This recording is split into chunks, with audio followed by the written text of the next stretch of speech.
It's really expensive to print in small runs, right? But you kind of need to print in small runs to test that concept. To talk through the steps of getting a game into production, the steps I went through was like how you can produce them in a way that's not going to bankrupt you. We spent $3,000 when we produced the game. bring it to life however you can. Start small, even if you lose money, and try and sell that. It needs to be good enough so people aren't turned away by it. So the designs need to be nice enough. The feeling of the cards need to be nice enough. You need to find a manufacturing process that'll actually help you get something that looks and feels like a real game. When you're selling into retail, they're going to take it at 50% off what? So if your product costs $30, they're going to take it at $15. If you've got a distributor, they're going to take another 15% off that. We are back with another episode of the Do As I Say, Not As I Did podcast, where we answer real questions and sometimes insane questions from Reddit about growing your startup. And today, we're joined by an absolute Cat Macnaughtan. Cat Macnaughtan, the creator of the Getting Lost game, a real-life adventure game where she's sold over 200,000 copies. And today, she's going to help us work out how to actually sell any kind of product at a mass scale, which I've got a card game and I've sold 10. So, there's a few orders of magnitude in between there. But let's jump into it. Kat, can you tell me, your game is a real life adventure game. What's the most insane adventure your game has landed you in? Me personally? Yeah. Or actually, or any of your users that you've heard. So the best one we've heard, it actually ended up on 9 News. Someone found an abandoned town, like a whole full, like hadn't been touched in 20 years kind of thing, with dust over the TV and the beds and everything like that. And I'm like, okay, so nothing I ever find is going to be as cool as finding an abandoned town. So that's kind of, that's the benchmark up there. So more than finding like cool things, it puts you in different places that you wouldn't be. So one of the coolest things that I found was with one of my daughters, and we'd gone out, we were just like, let's go play Getting Lost in the afternoon. Ended up in Arkles Bay, which is about half an hour drive from where we live. But we just happened to be there right as the sun was setting, and it was just absolute mill pond clear, and this pod of dolphins came swimming through. And you're like, you can't plan that. You can't look on Google, you can't look anywhere and go, I want to go somewhere where the water is absolutely flat and dolphins swim through. You've just got to kind of explore and be open to being in a place where something amazing might happen. And that's what I typically find when we're playing the game, is that it's the small things, and you end up in a place and something amazing happens and you're like, wow, that was really cool, just because I stopped. Like, there is not much good that happens when you're sitting thigh to thigh with someone in a bar, because you've looked on Google and Google has said this bar is really cool and everyone else has done the same thing, and you're packed in like little sardines, and it's not authentic, it's not super fun, you've kind of not got that sense of discovery. So it's kind of that joy in the little things, and of course discovering abandoned towns. Discovering an abandoned town is so crazy, and you could have given me 1,000 guesses and I wouldn't have guessed that. So I'm so glad to hear like just the scale of things that can happen in this game. You can have these beautiful moments with your family and see the most perfect sunset of your life, all the way through to discovering abandoned towns. Like what? Yes, exactly. It's a spectrum. It is a spectrum. I love that. Well, let's jump into the questions here. So I've tried to keep these as board game, card game, mass scale as I can. So this first challenge is called, I want to make my board game into a real product. Where do I start? So I've been playing my own board game with friends and acquaintances for over a year. Everyone loves it, and they even borrow my janky Amazon make your own board game board. I just don't know how to make it into a real product and get my concept into the world. Where the hell do I get started? This question is from Creative Angela. This is a space I've been in kind of for the past 10 months and kind of going through this myself. I don't know if my path was correct, but I'd love to hear it from someone who's actually had success. So, Kat, you went through this, and you made something and you got out into the world, and now hundreds of thousands of people are playing it. Where would you start? We started real quick. So from idea, like real basic idea, to product, less than 2 months. Wow. So yeah, and we've got a simplistic product, right? We don't have a board. We like it's just a card game. But we had a massive community, so we had 20,000 people before we even launched a product. Who were following our adventures and the places that we went. So we had an inbuilt kind of feedback loop. So we could make it really fast because we could talk to heaps and heaps of people while we were making it. And then we could put it out and we could find out what was wrong. We printed in really small runs and we could iterate as we were doing it. So it's that real, like learn as you go, build the plane while you're flying, that kind of thing. Just like get a total minimum viable product out there, which is kind of what they're doing, right? They're playing it with their friends. So that's the start of minimum viable. So test it, figure out what's going to work, what's enough to start, and it needs to be enough to start because if it's awful, then you might have burnt a bridge. Yeah, but I think that's the first thing is get something out there for the world to try. Yeah. Um, yeah, and you can do like it's really expensive to print in small runs, right? But you kind of need to print in small runs to test that concept. So it's almost like don't worry about what the first iteration costs you to produce because that is like you're either going to go one of two ways. That's you've made 300 of them and you're going to be giving them out for Christmas gifts for the next 10 years. Or those 300 are going to sell in a couple of weeks and then you've got a whole different problem on your hands. So it's just figure out how you can produce them in a way that's not going to bankrupt you. We spent $3,000 when we produced the game. So our very first game, we paid, I don't know, it must have been like 3 or 4 times what we pay per game now. Um, and we sold out in a night. So that's the kind of quantum you can start with. Yeah. I think that advice makes sense, and it's just the opposite of what I did. Like, and Well, if I was, humans evolve, right? even if I was giving advice to someone, I wouldn't have given the advice of the way I did it because I know the way I did it, even when I was doing it, was wrong, but it was fun. I think I just took like the fun path for me. um, but I think kind of with any product is that you do want to get something into the world really as quickly as you can, and that's exactly what you did, Kat, which I love. And going for small, but I guess to talk through the steps of getting a game into production. For the steps I went through was like, oh, cool, I have this idea, I want to get this game made. Then I thought, okay, well, how would it work? What would the kind of gameplay be like? So I messed around with that for a while. Then I went through kind of like the design phase of what what do the cards and box and everything need to look like. Then I just got one printed because for me, when I was doing it, I was like, I just want to get one for me to show that like I did a thing. I did this cool, weird thing that, I've never met someone before that had done this kind of thing. And so it sounds like this person's already done that, but that'd be the steps, like idea, like game mechanics, and then design, and then, first kind of like test print. Then what you do once you kind of have designs like locked in a little bit, once you go through maybe some iterations, is that you can get them printed on scale, and they can be a scale of 10 or 50 or 100 or 1,000 or tens of thousands. And you mentioned this, Cat, but the more you print, the cheaper they are per item, but obviously the more expensive they are in total. So when I was looking at it, if I was getting it printed in Australia, it was like some heinous amount per game, 50 or $60 per game, or 100, I don't even know. And then if I got it printed, my first game cost me $150. When I got it printed in mass, I got them for $10. And if you go even bigger, you can get them much cheaper again. So I do think what you said is right though. Like, print a small amount, like whatever you can afford to put financially to it, like a couple of grand's worth. And even if you're getting them for $50 and you're selling them for 25, it's like a loss leader for any business, right? Sell 100 of them, and if you've sold 100, you can sell 100.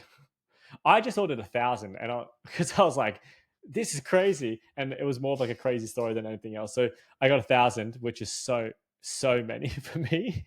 Yeah, And I've sold 10 it's more so far, like that in our but first run. yeah, exactly. So I think that's the right steps. So just bring it to life, bring it to life however you can. Start small, even if you lose money, and try and sell that and get that out into the world, and then get the feedback, because people might love it, people might hate it, or they might point something out to you of ways you can make it way better before you do print 1,000 or 10,000. But I think that's great advice. Yeah, we started at the wrong end of designing a game as well. We started with the end outcome. So because we had this travel blog and people said, how do we find cool places? And we're like, stop Googling. And they're like, but we want directions. And we're like, okay, directions, but we're not going to use Google. What does this look like? So we knew it had to be random. And that's the point that we started from. And then we went, okay, what's the easiest way to deliver random directions that will get past people's biases and past search engines and send them somewhere weird? And so we went, is it dice?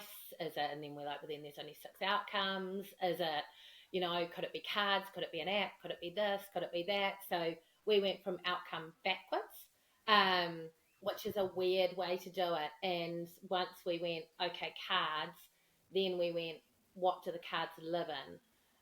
So that they're not boring. And then we went, okay, a suitcase. So we 3D printed a suitcase, and then we made cards. So we went really a really weird way of designing But a that's game. like kind of the way you should design a product. I actually It's find, just simple, right? yeah, like in for me, like a SaaS business is so simple, and it's always what's the problem I'm trying to solve and what's the outcome I'm going for, and then you step that back with the exact way you've done it. But I kind of find games, from my limited experience so far, and I'm interested in your thoughts here, Kat, it feels a bit less like a conventional business where you're solving a problem, and more akin to like you're creating a piece of art where like you create this thing like a book or something, and then you put it out there, or a piece of content. And do people resonate with it or not? Like, you haven't solved necessarily a problem. You've created something to see if people engage with that. So, the I guess like I found it quite difficult to switch my brain from thinking, what's the problem I'm solving? How do I iterate this to find the most painful point? Because you're creating something that you want people to engage with leisurely. Yeah. Yeah. So we talk about that we're a game last. So a game and the cards is the least interesting thing about us. Because it's the adventures you go on, the places you go, the things you do, the fun you have. It's not a typical game experience, although it kind of is, because it's like when you actually think about why you're playing a game, you're playing it for the joy, the satisfaction, the togetherness, the competitiveness, the whatever it is. It's but it's interesting what comes first, the game or the outcome. Yeah. Um, yeah, Okay. I love that. Well, I'll try and wrap this one up here. So, to creative Angela, you've got your own kind of like MVP there a little bit, and you want to get your board game to become a real product out in the world. Where do you start?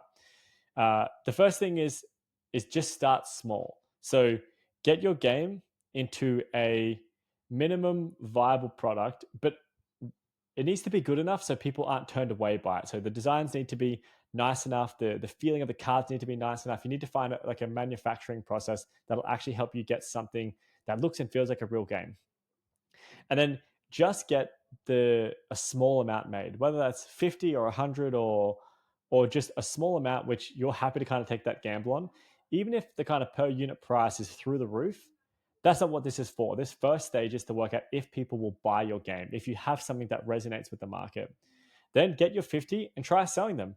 Take it to wherever you can sell it. Take it into stores, try and sell it online, go to game shops, get it out into the world and see if people buy it. And if people buy it, and you're losing money on every sale, that's a great problem to have.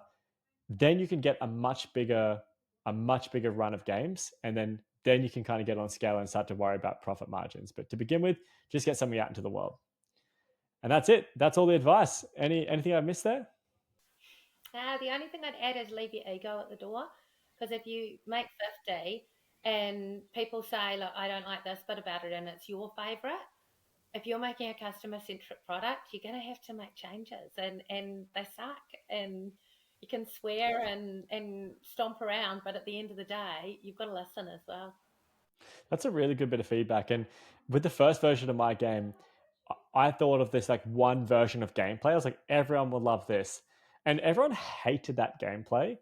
And it was actually someone else suggested to me a much better version of the game with all the same cards, and I was just like, oh. And then I started playing that with you, and everyone loved it. And I was like, well, I just killed my version of it, and I just used the one that they loved. So, and I had to kill a few cards that I loved that no one thought was funny as well. But you have to take that feedback before you can go on any kind of scale. All right, perfect. Well, creative Angela, you have been advised, and we'll move on to the next challenge. So, I think we've only got time for two, so I'm going to skip down to the bottom here. This one is called Finding Distributors. Another board game related question. I'm in the making of a board game and I'm very close to getting towards the launch. I've decided I want to publish the game myself rather than go through an established publisher. I've sourced the manufacturer and I'm paying artists to create all the necessary artwork to complete the product. My next step is to look into marketing and finding companies that would distribute the game to retailers. How can I get a distributor?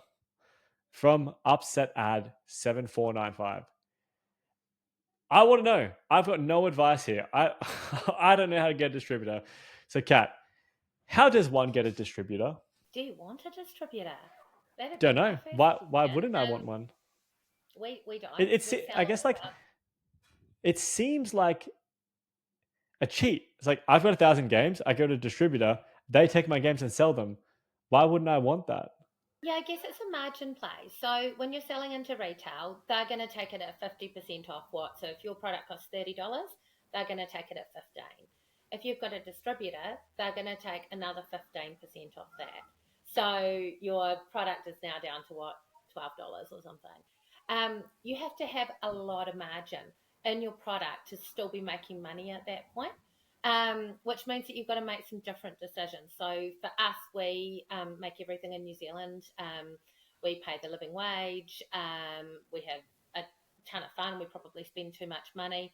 We don't want to give away that much margin. So we'd rather keep that extra margin and do it ourselves. And the other thing about our game is our game is very much focused on us as people. So when people meet us at a trade show or out and about in the world, that's what they're buying. They're actually buying us, and we get approached by game distributors when we're at gift shows, and we walk past their stand, and we realize how little space we would have and how little passion we would have if we were with a distributor. We're not a normal game. We're not an easy to explain game.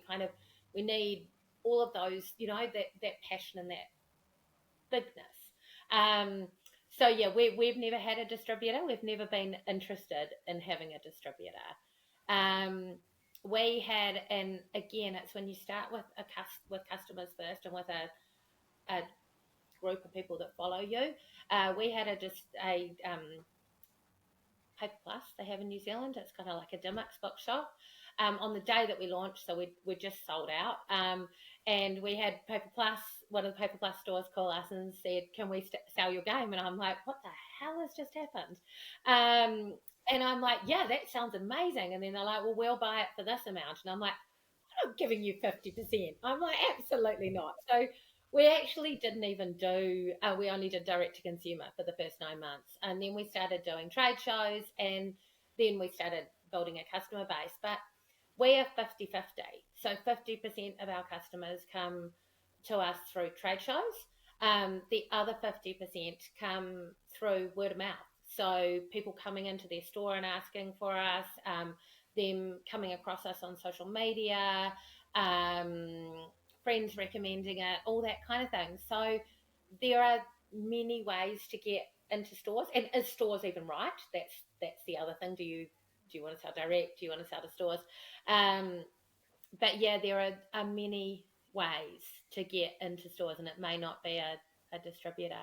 It may be we're actually working with a local artist who illustrates some of our cards. She's launching an educational game, so a totally different game to us. So we're going to introduce her to a whole bunch of people that we know. So I guess we're kind of a distributor, but we're not. We're just introducing like-minded people.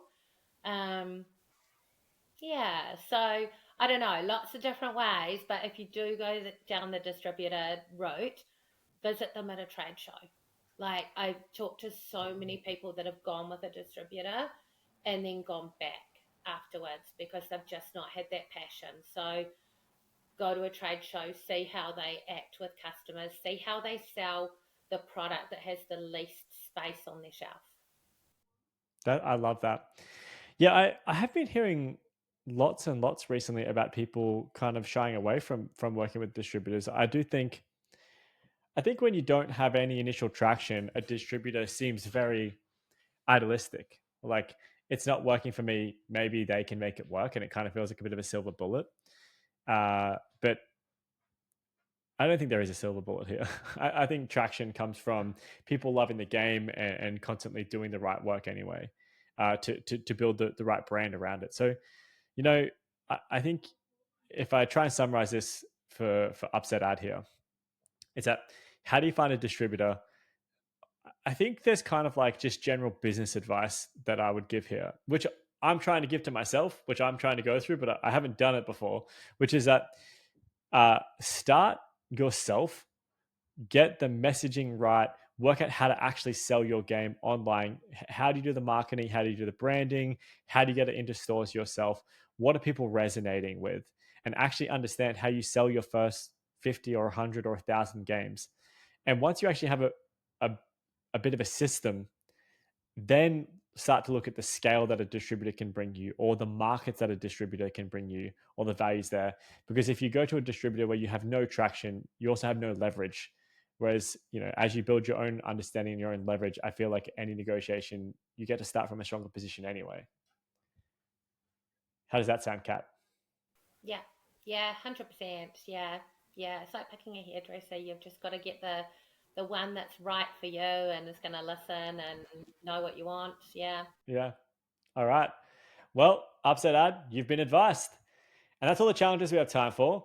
But we will move to the pitch please section, my game section. So, as always, the pitch please card game is the official sponsor of the show.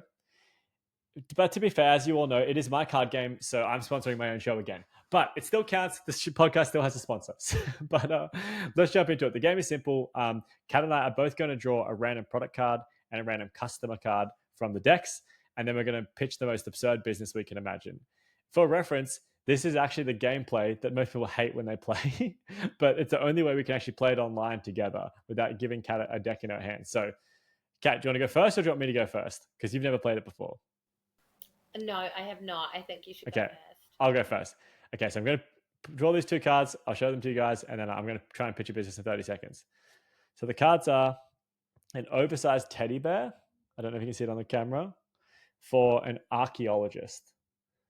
So the premise is I'm going to try and pitch a business why we need oversized teddy bears for archaeologists. Okay, so archaeologists, they're out, they're constantly working so hard. They're covered in dirt, they're sore, they're bent over, they're digging up heavy rocks constantly to try and find that tiny bone that sheds a small piece of light on where we came from as a species. It's a hard job. It's a lonely job. You're out in camps night after night, week after week, month after month. When you get home, you just want a hug. You just want to sit down with someone. Is your family there? No. You're in the middle of the forest. You're in the middle of the desert. You can't have your kids there. You can't have your family there. You're alone. Until now, oversized teddy bears for archaeologists. They sit in your suit. They're dirt proof. The dirt just washes off them. They're stain proof, and they can double as a pillow. So you don't even need to increase your packing as well. So that's my business. I'm pitching for investment at the moment, but we've got oversized teddy bears specifically for archaeologists. I love Kat's it just that I'm shaking her head. All right, Kat. You ready for your cards? Oh God, I don't think I am, but yes. Okay. Okay. Your cards are a reality star and mustache wax. That's a pretty good fit, to be honest. Mustache wax for reality stars. It's not the worst. It's not the worst. Okay. All right. So, reality stars, we're kind of in this paradigm where everything is Instagram perfect. And that gets really hard. So this product gives you the opportunity to actually live both worlds. So you can kind of let things go a little bit rogue, a little bit rough, And then when you're ready to switch it up, you pull out the mustache wax and you're selling your own product. So it is the best of both worlds. Influencers being able to, to show the real kind of side, the real, this is what I'm like on reality shows, and then just, yeah, switch it up just like Oh, I that. love that. Have your mustache all day, and then quickly rip it off at night before the real cameras turn on. Never get caught with a stray mustache. Yeah, I love it. Well, thank you for playing, Cat. I love that, and your game is on the way, so you can play a few more rounds. But that's all we have time for. So let's jump to plugs. My absolute favorite part of the show. So tell me, Cat, what do you got going on? What would you like to plug? Yeah, so getting lost, perfect gift for Christmas. No matter who you're buying for, if you're buying for families, get them the Adventurers Edition or the Road Trip Edition. Buying for your partner, get them the Date Night Edition.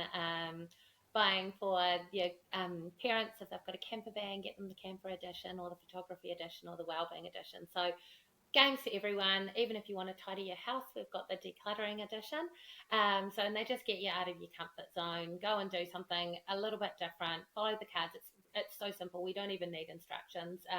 It just says shuffle your cards, follow the directions. It's literally how hard it is. So yeah, it just gets you out of your comfort zone, doing something different, puts you in a position where you've got a different story to tell on Monday. You feel like you've gone out and adventured a little bit and discovered something. So you can get them on our website, gettinglost.co.nz. We are a New Zealand company. Our games are played all around the world. Australia is our biggest market. So don't let that put you off. I promise we're nice. Uh, and your games get shipped out the next day, and they'll be with you in about a week.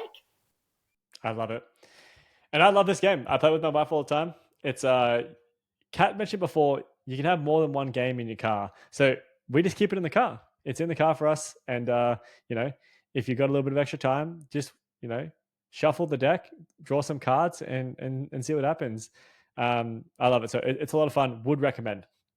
On my side, don't forget to like and subscribe to this podcast on all of your platforms, not just your favorite platform. YouTube, Spotify, Apple Podcasts. Go in there, listen, download, and give it 5 stars. Would very much appreciate that. And as always, steal a phone. We condone it. Steal a phone, get someone else's phone, like and subscribe on their phone. It's worth it for my vanity. So thank you. But thank you for everyone who sends these questions in as well. We love these. If you have questions, send them through to podcast@joelditrapani.com. And buy my game. Go to pitchpleasegame.com and buy my game. I love it. It's built specifically for entrepreneurs and founders and people interested in this space. It's just like it gets funnier as you get drunker as well. Can attest to that one. It's a lot of fun though. I love it, and I would love your feedback. So if you do have feedback, email me. But also, I've got a booking link in the show notes. So if you want to give me feedback on the game or the podcast, or you have questions about what's going on in your business, hit me up. Book some time on my calendar. I'd love to have a call. And that's it. Kat, we're going to wrap this one up. Thank you so much for coming on. Thank you for the advice. Thank you for spending some time with us today. I've loved the conversation. Oh, me too. Well, this has been another episode of the Do As I Say, Not As I Did podcast. We'll see you all next week.